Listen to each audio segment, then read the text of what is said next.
Hey, ¿qué onda? Mi nombre es Jonathan Domingo y estás escuchando mi podcast. Lo que vamos a hacer es lo que nos es de costumbre. Voy a leer todo el capítulo, Génesis 12, oramos y lo consideramos juntos. Dice así: el Señor le había dicho a Abraham: deja a tu patria y a tus padres, a tus parientes y la familia de tu padre, y vete a la tierra que yo te mostraré. Haré de ti una gran nación, te bendeciré y te haré famoso, y serás una bendición para otros. Bendeciré a quienes te bendigan y maldeciré a quienes te traten con desprecio. Todas las familias de la tierra serán bendecidas por medio de ti. Entonces Abraham partió como el Señor le había ordenado, y Lot fue con él. Abraham tenía 75 años cuando salió de Harán.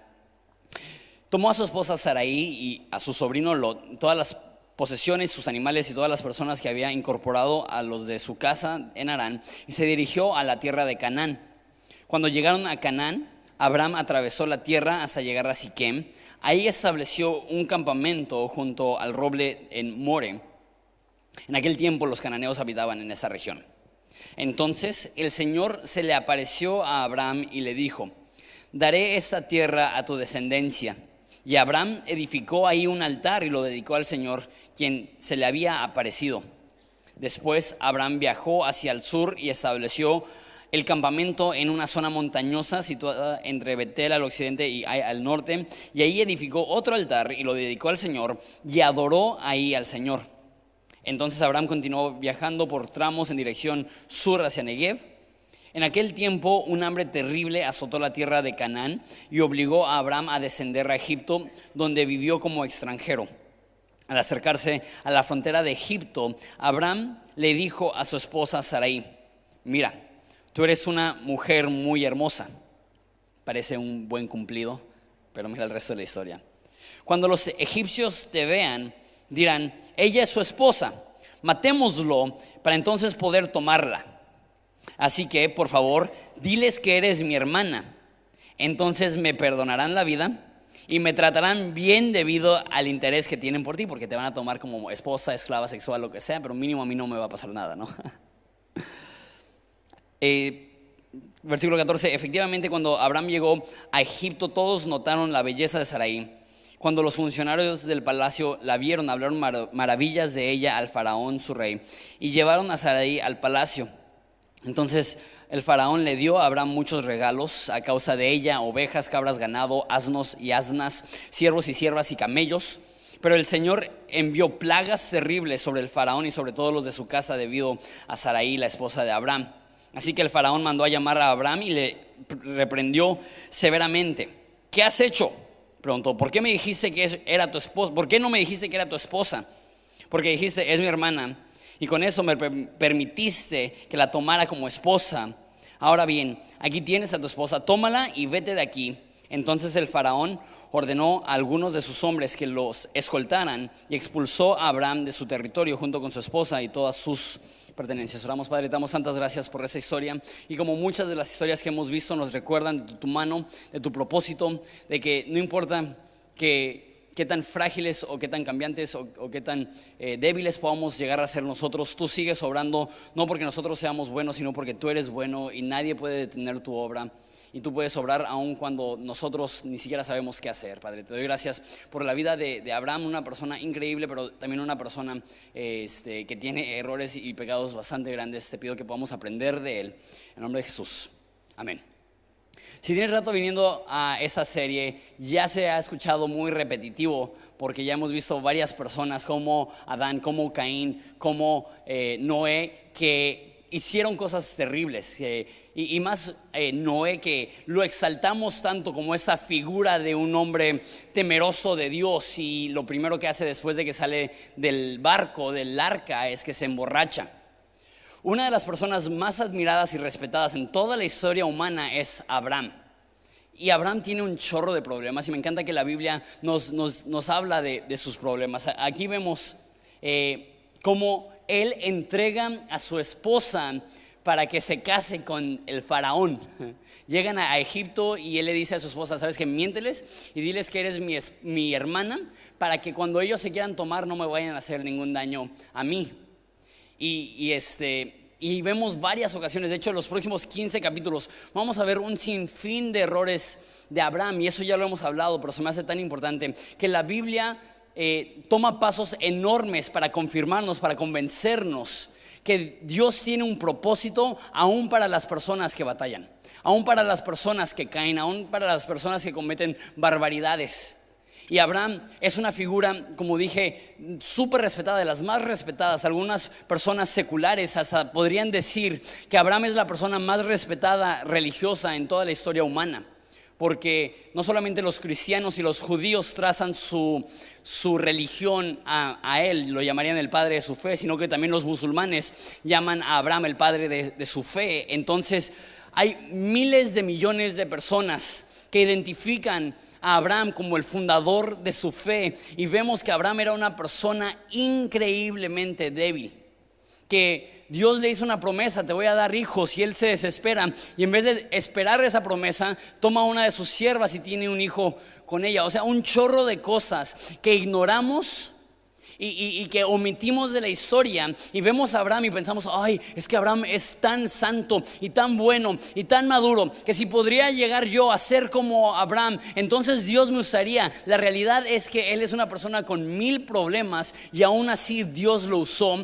Y si Dios pudo usar a Abraham con sus rollos y sus problemas, te garantizo que Dios te puede usar a ti aún con todos tus rollos y tus problemas, porque Dios no nos usa porque seamos grandes, Dios nos usa a pesar de que somos pequeños. Dios no nos usa porque tengamos grandes talentos, Dios nos usa a pesar de todas nuestras debilidades.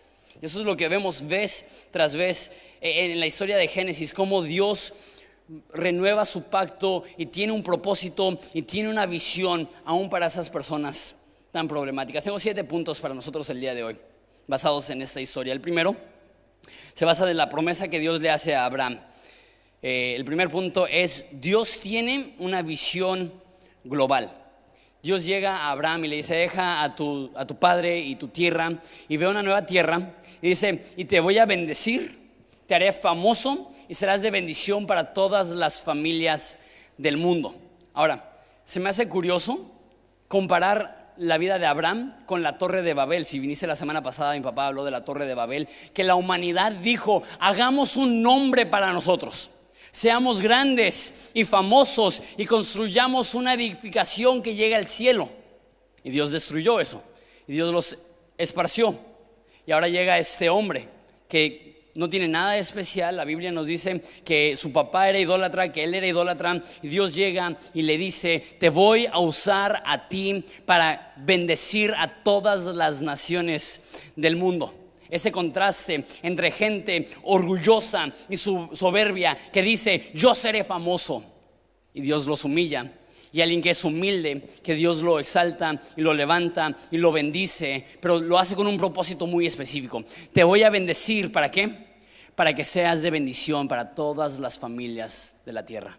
Cuando Dios nos bendice, el propósito es para que nosotros podamos ser de bendición para otras personas en todos los ámbitos. Si Dios te ha bendecido económicamente, no es meramente porque Dios tiene el deseo de que tú puedas disfrutar aquellas cosas, sino que Dios tiene el deseo que tú puedas bendecir a más personas con esas cosas. Si Dios te ha dado un gran talento, no es meramente para que tú beneficies o te beneficies de ese talento, sino para que tú puedas bendecir a otras personas también con ese talento. Si Dios te ha dado a ti habilidades, ya sea sociales, y tú eres una excelente persona, eso no es meramente para que aproveches y crezcas en tu negocio. Eso es para que tú puedas ser de bendición a más personas y más personas y más personas. Cualquier bendición que recibimos de parte de Dios tiene el propósito de fluir a través de nosotros para bendecir a más personas. Hay una noción extraña dentro de la iglesia que pretende que el tener dinero o el ser bendecido es malo, que de alguna forma ser pobre es bueno. Jesús fue pobre, Juan el Bautista fue pobre, y ser rico es malo. Vemos las historias como del hombre rico que se aprovechó de Lázaro y ese tipo de cosas. Entonces las personas dicen: ser pobre es noble, ser rico es malo. Lo que vemos en la Biblia es que hay gente rica que es mala, hay gente rica como Abraham que es buena, y hay gente que es pobre que es buena, hay gente que es pobre que es mala. No importa si tienes mucho o tienes poco, lo que tienes que entender es que todo lo que tienes te lo ha dado Dios, y tiene el propósito de fluir a través de ti para bendecir a más personas. Y me encanta esto.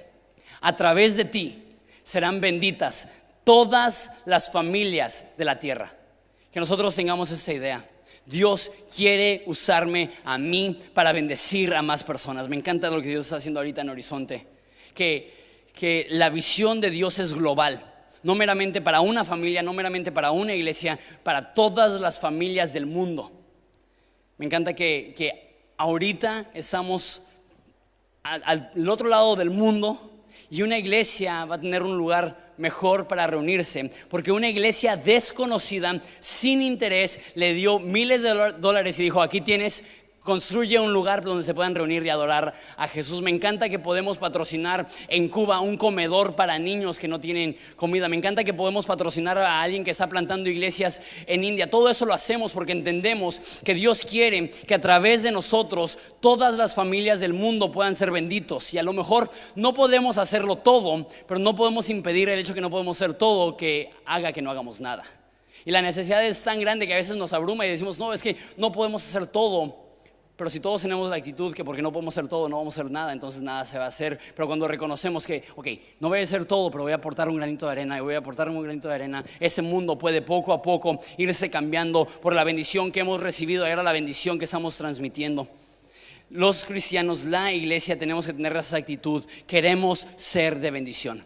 Una iglesia que existe meramente para bendecir a los que ya son cristianos es una iglesia que no está operando en la totalidad de la visión que Dios tiene. Aquí no dice: te voy a bendecir y serás de bendición para mi pueblo.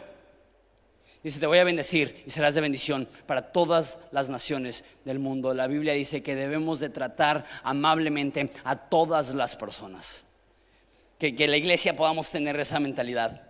No queremos meramente que Horizonte exista para Horizonte. Queremos ver más allá de eso. Queremos ver más allá de nuestras necesidades. ¿Cómo podemos ayudar? ¿Cómo podemos bendecir?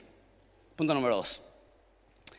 Siguiendo la secuencia, Dios le llama: deja tu parentela, deja tus padres, deja tu tierra y ve a una tierra que yo te diré. Y él, en vez de dejar a su parentela, sí dejó a sus papás, sí dejó a su tierra, pero se llevó a un familiar que es Lot. Eso me lleva a mi segundo punto, que la obediencia a medias produce problemas. Dios le dijo: deja a todos, y él dejó a la mayoría, pero se llevó a su sobrino. No sabemos por qué. Quizá tenía algunos talentos que le eran útiles, no sé. El caso es que Abraham únicamente obedeció a medias. Y vamos a ver el resto de la historia en las próximas semanas. Le fue como en feria a Abraham por desobedecer a Dios. Le dijo: deja a tu familia, ve, lleva a su sobrino Lot, y Lot le divide todas sus pertenencias, le roba la mitad de todo lo que tiene. Lot, en esa división, decide tomar la mejor tierra para sí y darle la peor tierra a Abraham. Abraham tiene que rescatar a Lot porque Lot se va a Sodoma y a Gomorra, un lugar de perdición.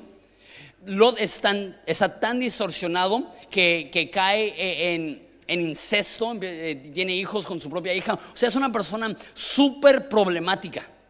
Y todo eso surgió porque Abraham no obedeció completamente lo que Dios le había dicho. ¿Qué me demuestra eso? Muchas veces las consecuencias más grandes son producidas por los actos que nosotros creemos que son pequeños. Él obedeció en todo. Y si tú te has mudado de ciudad alguna vez, tú sabes el pasote que es eso. Dejar tu familia, dejar tu seguridad, dejar tu cultura, dejar tu ambiente, dejar tu casa, dejar todo lo que conoces y aventurarte a un nuevo lugar no es fácil. Él obedeció en lo grande, pero hubo una parte chiquita donde decidió no obedecer y eso le causó tantos problemas. Muchas veces los problemas más grandes son causados por los pecados que nosotros creemos que son más pequeños. No que haya pecados pequeños y grandes, pero muchas veces creemos que porque estamos siendo fieles en muchas áreas que podemos darnos el lujo de desobedecer en las áreas más chicas. Ahora, no estoy diciendo que nunca peques y que seas perfecto, porque la realidad es que nadie es perfecto y todos vamos a seguir pecando, pero eso es lo que sí te estoy pidiendo. Que si tienes conciencia tú de que Dios te ha pedido que hagas algo, no desobedezcas. Obedece completamente. Y conozco personas que han tenido circunstancias tan devastadoras por actos tan pequeños. Y a lo mejor tú dices: solamente me estoy robando 200 pesos, mi empresa es grande, nadie se va a dar cuenta, a nadie le va a importar, y de repente pierdes tu trabajo por 200 pesos.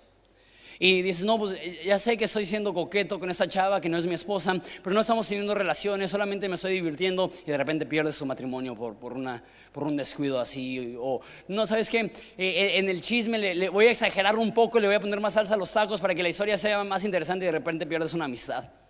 Y son cosas que nosotros a lo mejor no vemos como cosas enormes, pero pueden tener un resultado bastante devastador, un resultado bastante difícil. Desobediencia, aunque sea algo pequeño, puede tener un resultado grande. Y vamos a ver esto en la historia de Abraham y Lot, cómo este error, ese pecado de no obedecer completamente, le afecta un chorro. Punto número 3. La adoración es la respuesta a la voz de Dios. Entonces sale de su tierra y llega a Canaán y hace un altar y adora, y después llega a Betel y hace ahí otro altar y dice que adora. En el Antiguo Testamento los sacrificios que se hacían eran como un acto de alabanza. Entonces lo que estaba diciendo es que al hacer el sacrificio estaba adorando a Dios. Y lo que veo es que él recibe la promesa de parte de Dios: bendeciré a todas las naciones por medio de ti, haré de ti una nación grande, te haré famoso, serás de bendición a toda la tierra. Y la respuesta y la reacción de Abraham es adorar, es estar agradecido con Dios.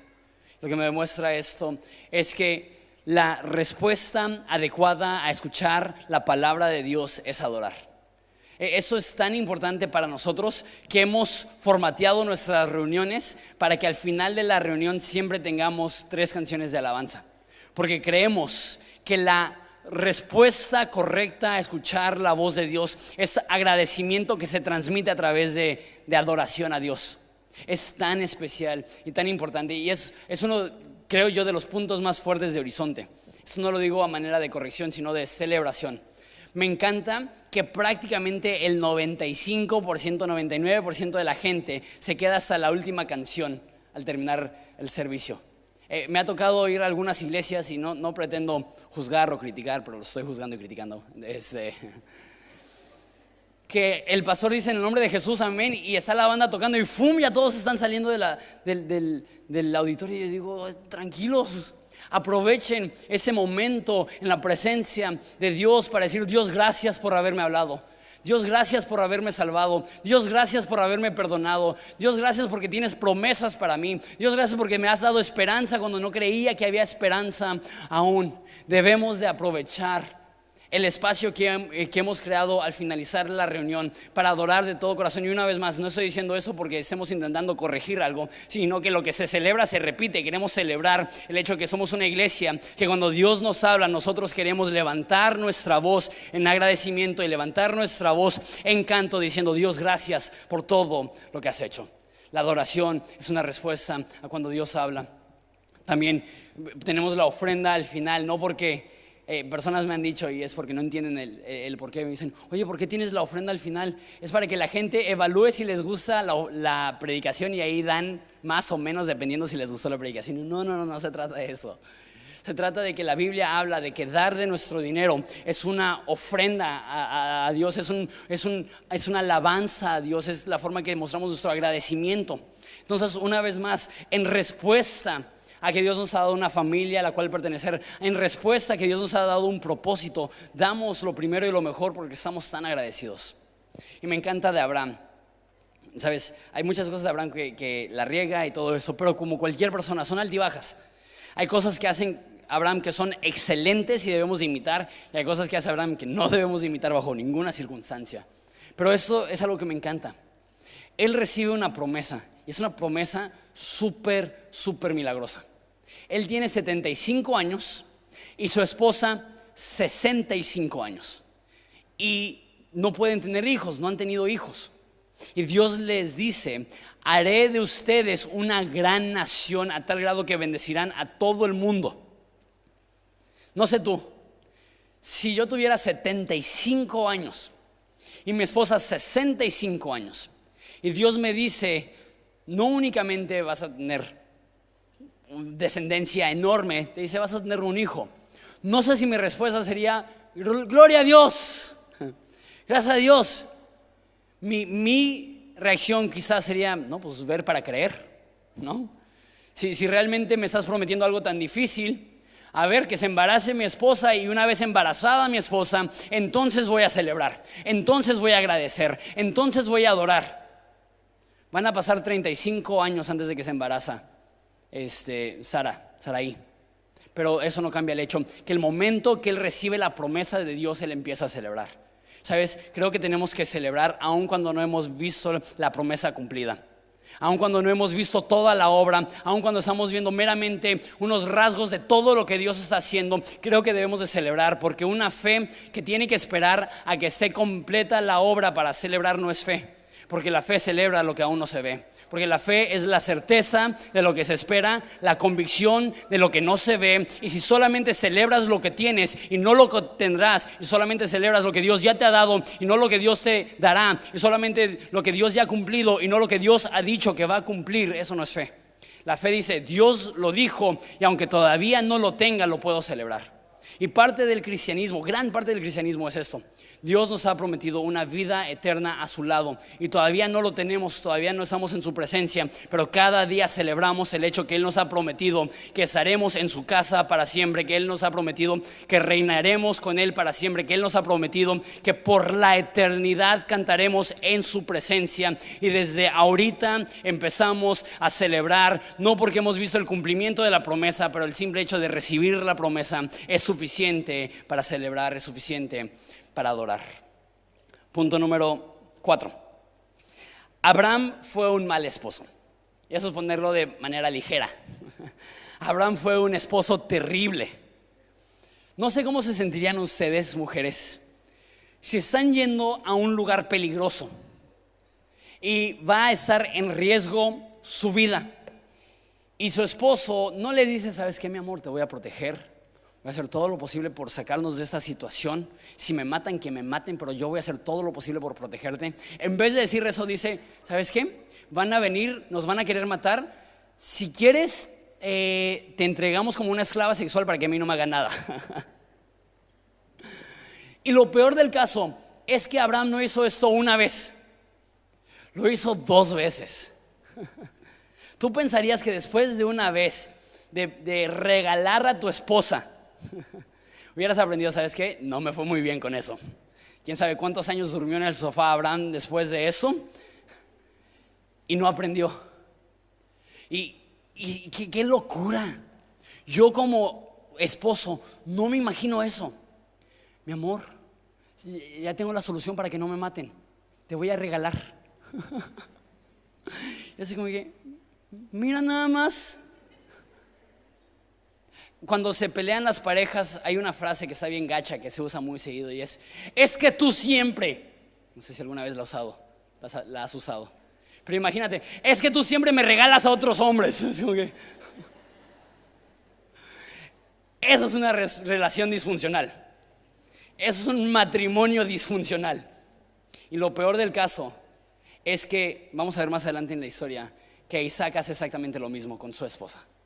No solamente fue un mal esposo, fue un mal ejemplo.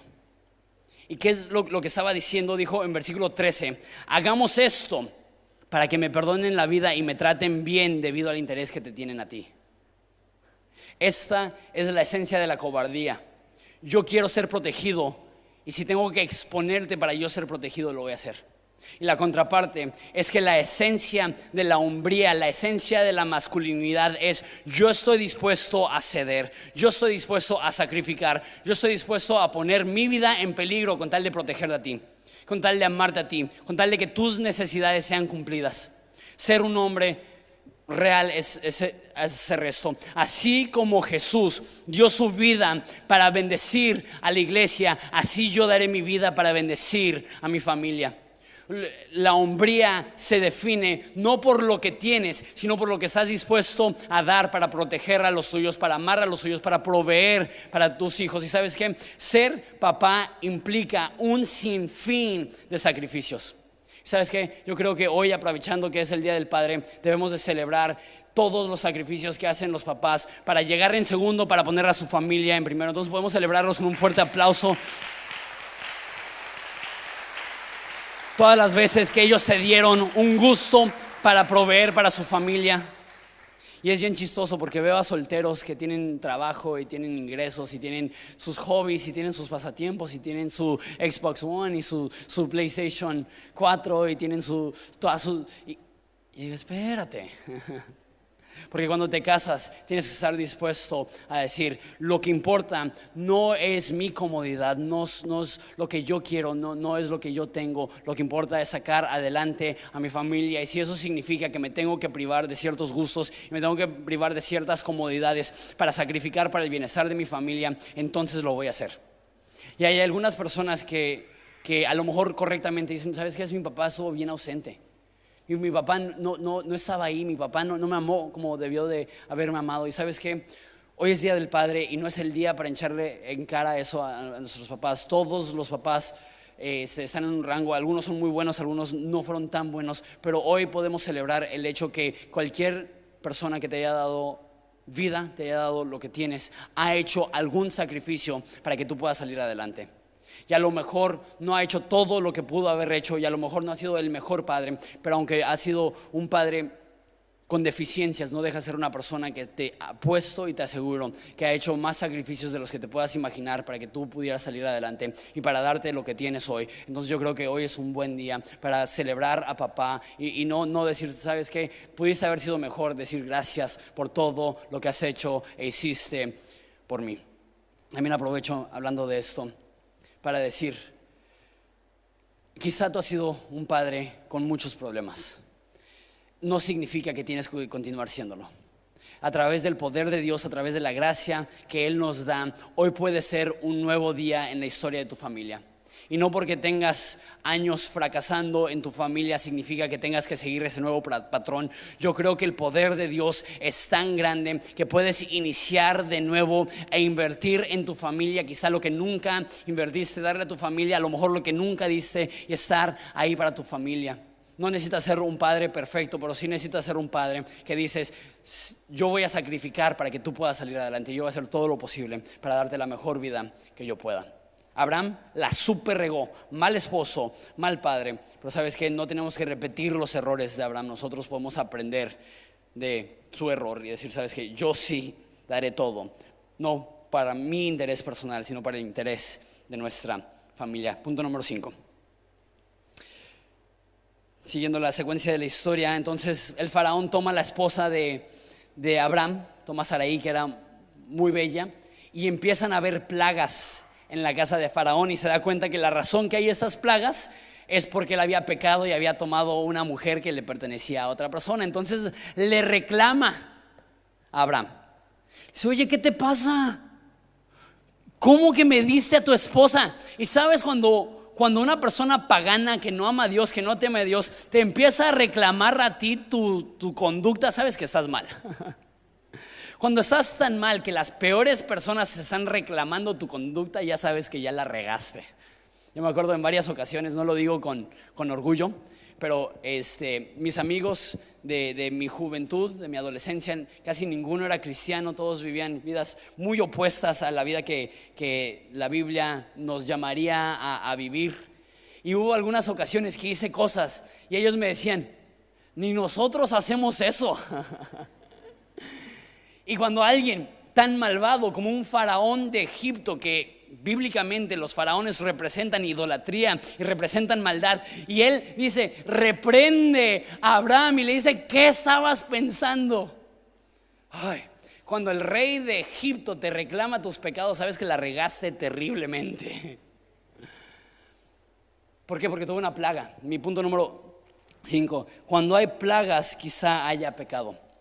Y no significa que siempre que hay dificultades porque hay algún pecado en tu vida, pero hay algunas ocasiones en las cuales Dios permite que sufras o padezcas o hay alguna dificultad, porque Dios en su misericordia quiere darte a ver y conocer pecados que no sabías que estaban ahí. David, el salmista, tiene una oración donde dice, muéstrame si hay algún pecado oculto en mí. El faraón no pecó a propósito. Él pensaba que se estaba casando con una mujer soltera. pero estaba casada y Dios mandó plagas para que él se diera cuenta que lo que estaba haciendo estaba mal. Y hay ocasiones en las cuales Dios removerá su mano de bendición sobre tu vida para que te des cuenta que a lo mejor subconscientemente o sin querer estás haciendo cosas que ofenden a Dios. No estoy diciendo que siempre. No quiero causar una paranoia espiritual que cada vez que se te poncha una llanta miras al cielo y dices: ¿qué hice, Dios? ¿Qué pecado cometí para que se me ponchara la llanta? No estoy diciendo que cada pecado es la consecuencia directa, más bien que cada problema es la consecuencia directa de un pecado. Esa es una actitud súper religiosa y mal. Eso es lo que hicieron los discípulos cuando vieron a un hombre ciego de nacimiento y le preguntaron a Jesús: ¿quién pecó, este o sus padres, para que haya nacido ciego? Y Jesús dijo: ninguno, sino para que la gloria de Dios sea manifestado en él, yo lo voy a sanar. Entonces hay veces que no es por un pecado que estás sufriendo, es porque Dios quiere hacer un milagro, y el preámbulo de los milagros es la dificultad, y el preámbulo de los milagros es el sufrimiento. O a veces meramente porque vivimos en un mundo caído va a haber dificultad. Entonces no siempre que sufrimos es porque nos hemos equivocado, pero hay ocasiones en las cuales el sufrimiento que tenemos es derivado de un pecado que cometimos, y en muchas de esas ocasiones ni siquiera nos dimos cuenta que hemos hecho ese pecado. Entonces, de hecho, hay una historia donde Pablo le escribe a una iglesia. Le dice: ustedes no saben esto, tienen que analizar su situación, pero hay muchos de ustedes que están enfermos porque han tomado la Santa Cena de manera irreverente. Se estaban emborrachando con el vino de la Santa Cena, estaban menospreciando a los pobres, y llegaban los ricos y comían un chorro y luego ya no dejaban comer a los pobres. Y Dios dijo: he permitido que se enfermen para que se despierten y se den cuenta, uno, que no te puedes emborrachar, y menos en la Santa Cena, y dos, ¿cómo puede ser que los ricos son los que menos están compartiendo? Y le está diciendo: por eso Dios ha permitido que se enfermen. Hay ocasiones en las cuales el sufrimiento y el hecho que Dios quita la mano de bendición sobre nosotros es su misericordia que nos está sacudiendo y está diciendo: ¿sabes qué? Si sigues en ese camino te vas a destruir. Si sigues haciendo eso vas a perjudicar tu vida y los que te rodean. Entonces, no todos los sufrimientos son causados por pecados específicos, pero cuando estamos sufriendo hacemos bien en decir: Dios, ¿habrá algo en mi vida que no me he percatado? ¿Habrá algún pecado en mi vida que te está deshonrando, que a lo mejor no he reconocido? Muéstramelo para que me pueda arrepentir, muéstramelo para que pueda crecer, muéstramelo para que pueda saber que en estas áreas necesito prestar más atención. Una vez más, mi intención no es que seas paranoico y cada estornudo o cada dolor de cabeza estés en tu cama diciendo: Dios, ¿por qué? ¿Qué pecado cometí? Pero que sepas, ok, quizá algunas de las dificultades que tenemos es simplemente la misericordia de Dios diciendo: hey, tranquilo, hay cosas en tu vida que no me glorifican. Punto número 6, casi terminamos. Cuando vemos la Biblia, específicamente el Antiguo Testamento, necesitamos reconocer que toda la Biblia habla de Jesús. De hecho, Jesús dijo esto: ustedes ignoran, le dijo a los fariseos, que la Biblia se trata de mí. Que está hablando con dos personas y dice que desde la ley, que es lo que estamos viendo ahorita, hasta los profetas, que es el resto del Antiguo Testamento, dicen: dan testimonio de mí. Toda la Biblia habla de Jesús. Jesús es el protagonista de toda la Biblia. Y entonces cuando vemos la Biblia tenemos que recordar, ok, eso no solamente me está mostrando algo acerca de Abraham, sino que si vemos la historia completa también me está mostrando algo acerca de Jesús. Mi punto número 6 es que Jesús es un mayor Abraham. ¿Por qué? Porque Dios llamó a Abraham y le dijo: deja tu tierra, deja tu padre y ve a la tierra que yo te diré, y serás de bendición para todo el mundo. Es el mismo llamado que Jesús tuvo. Así como Abraham dejó a su padre, así Jesús dejó la casa de su padre. Así como Abraham dejó su tierra, Jesús dejó su reino. Así como Abraham vivió para bendecir a todo el mundo, así también Jesús vino, porque de tal manera amó Dios al mundo que dio a su Hijo unigénito, para que todo aquel que en él crea no se pierda, mas tenga vida eterna. Jesús dejó la comodidad de su trono para venir a la dificultad de este mundo. Y eso debe de llenarnos de asombro, porque mucho se habla acerca del amor de Dios a través de la cruz, y debemos de, porque es importantísimo. Y mucho se habla del poder de Jesús a través de la resurrección, y debemos de, es importantísimo. Y mucho se habla acerca de la gloria de Jesús al regresar por segunda vez, y debemos de, que es importantísimo. Pero muchas veces no hablamos del sacrificio de Jesús al venir a ese mundo a ser humano. Pasar de escuchar las adoraciones divinas de los ángeles. La Biblia dice que a los suyos vino y los suyos no le recibieron. Pasar de escuchar santo, santo, santo Jehová Dios de los ejércitos a escuchar crucifícale, crucifícale, no tenemos ningún rey más que César. Pasar de ser glorioso y todopoderoso a pasar sed, a pasar frío, a pasar hambre, de no tener necesidad de nada, a estar colgando de la cruz y decir dame de beber, tengo sed. E ignoramos el sacrificio infinito que Jesús hizo para venir a los suyos, para venir a este mundo. La Biblia dice que Él, siendo igual que Dios, no vio el ver igual a Dios como cosa que aferrarse, sino que se despojó de sí mismo y tomó forma de siervo. El creador del universo vino a servir. El creador del universo se vistió de humanidad y de humildad para servirte a ti y a mí. Jesús es el mejor misionero de todos los tiempos, que dejó su patria para ir a una gente necesitada, a personas que estaban ciegas, a personas que estaban espiritualmente sin esperanza, para revivir, para restaurar, para perdonar, para reorientar, para bendecir. Y así como Abraham escuchó, de tus simientes serán benditas todas las naciones del mundo, tú y yo ahora sabemos que esa promesa no iba a ser únicamente el pueblo de Israel que iba a bendecir el mundo. Era más específico, que de la descendencia de Abraham iba a venir una persona llamada Jesús, que sería de bendición para todas las familias del mundo.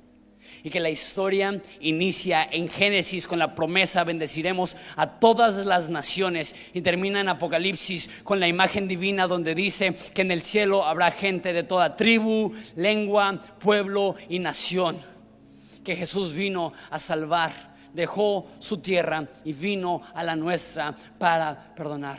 Que cuando Jesús llegó, su primer mensaje es arrepiéntanse porque el reino de los cielos se ha acercado. Jesús es un mayor Abraham que deja su tierra para bendecir a todas las familias del mundo. Punto número 7, con eso termino. La fe significa salir.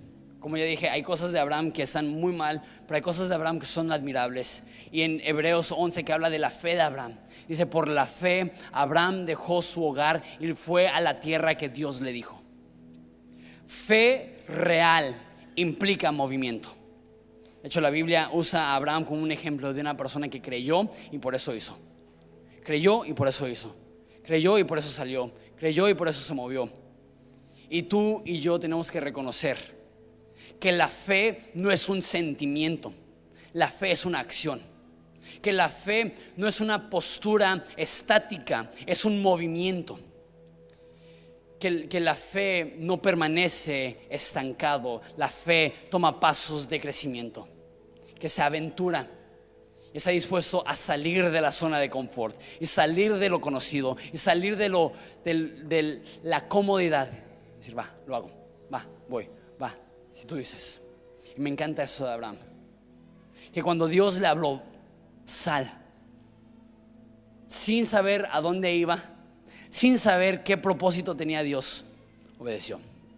Cuando Dios te llama, cuando Dios te habla, no te quedes estancado, no te quedes en lo fácil, no te quedes en lo seguro. Jesús vio a Pedro, estaba en la orilla del mar y dijo: vamos a lo profundo. Es la misma invitación que Dios nos hace a nosotros: no te quedes en la orilla, vamos a una relación más profunda. Vamos a donde tienes un mayor propósito, una mayor claridad, una visión más precisa. ¿Sabes? Si no eres cristiano, el primer paso de movimiento es que tú dejas tu autosuficiencia, tú dejas la actitud que todos hemos tenido, que no necesito a Dios, que yo puedo solo, y si le doy mi vida a Dios, no es porque le necesite, es porque necesito me caería bien un poquito de religión, me caería bien un poquito de apoyo espiritual, me caería bien un poquito de bendición. Y no nos damos cuenta que la Biblia dice que sin Jesús nada somos y sin Jesús nada tenemos. Que reconozcamos que no tenemos nada que ofrecerle a Dios, pero que Él nos ama lo suficiente para llenarnos de su bondad, para llenarnos de su perdón, para llenarnos de su esperanza. Y también, si estás aquí y eres cristiano, necesitas saber que no es opción la inactividad. No es opción la apatía. No es opción estar estancado. Hay demasiadas personas lejos de Jesús. Hay demasiados corazones rotos. Hay demasiadas almas fracturadas por el pecado. Hay demasiadas personas desanimadas. Hay demasiadas personas desorientadas para quedarnos nosotros estancados en la apatía. La fe se mueve. Y para algunos de nosotros eso significa que Dios nos va a llamar a ser misioneros, a ir a Camboya o Cuba o Indonesia o qué sé yo. Pero para muchos de nosotros este movimiento no tiene que ver con un cambio de ubicación, va a tener que ver con un cambio de corazón. Que entendemos que el lugar donde Dios nos ha puesto no nos ha puesto ahí en modo de supervivencia, nos ha puesto ahí en modo de misión. Dios no te ha puesto en tu trabajo meramente para que ganes un salario y mantengas a tu familia. Dios te ha puesto en ese lugar sí para que proveas las necesidades de tu familia, pero para que te des cuenta que Dios te ha puesto como un agente de luz en tinieblas, en dificultad, en oscuridad, con un mensaje que sana la enfermedad del alma, la enfermedad del pecado, la enfermedad de la desesperanza. Y a lo mejor Dios no es que te va a cambiar donde estás, te va a cambiar cómo vives. A lo mejor el cambio no va a ser una de tu ubicación, sino de tu actitud. No de dónde estás viviendo o dónde estás trabajando, pero por qué estás viviendo, tu propósito. Toda persona aquí puede ser usada por Dios como un elemento para traer esperanza a corazones rotos. No te esperes. No digas, ya que sea más maduro. Amo la Biblia. Amo demasiado la Biblia. Porque entiendo que hay esperanza para cualquiera. Porque entiendo que Dios puede usar a cualquiera. Yo tengo muchos problemas y no me quiero exaltar pero todavía no llego a ese punto que regalo a mi esposa. Y el padre de la fe que cantamos, nuestro padre Abraham, tiene muchos hijos, pues también tuvo muchas mujeres. Y esa persona, aún con todos sus problemas, Dios no lo usó por sus problemas, pero aún a pesar de sus problemas. Y tus problemas, y tus pecados, y tu debilidad, y tu fragilidad no es un obstáculo para que Dios te use. No significa que Dios te va a dejar donde estás, pero sí significa que Dios te puede usar donde estás. Dios te va a ayudar a crecer. Dios te va a ayudar a madurar. Dios te va a ayudar a que seas transformado. Dios no te va a dejar en la condición en la cual te encuentras ahorita, pero no puedes esperar a llegar a cierto nivel de madurez para decir, ok, ahora sí Dios me puede usar, sino que en el lugar donde tú estás ahorita, Dios te puede usar para ser un agente de luz y esperanza y gloria y amor para personas que desesperadamente lo necesitan. Dios no ha terminado su obra contigo. No creas que porque tú eres débil que Él es débil. No creas que porque tú no eres grande que Él no es grande. No creas que porque tú no puedes que Él no puede. Dios puede, Dios quiere. Y si tú estás dispuesto a tener la fe que camina, Dios te puede usar para hacer esperanza para los más necesitados. ¿Les parece?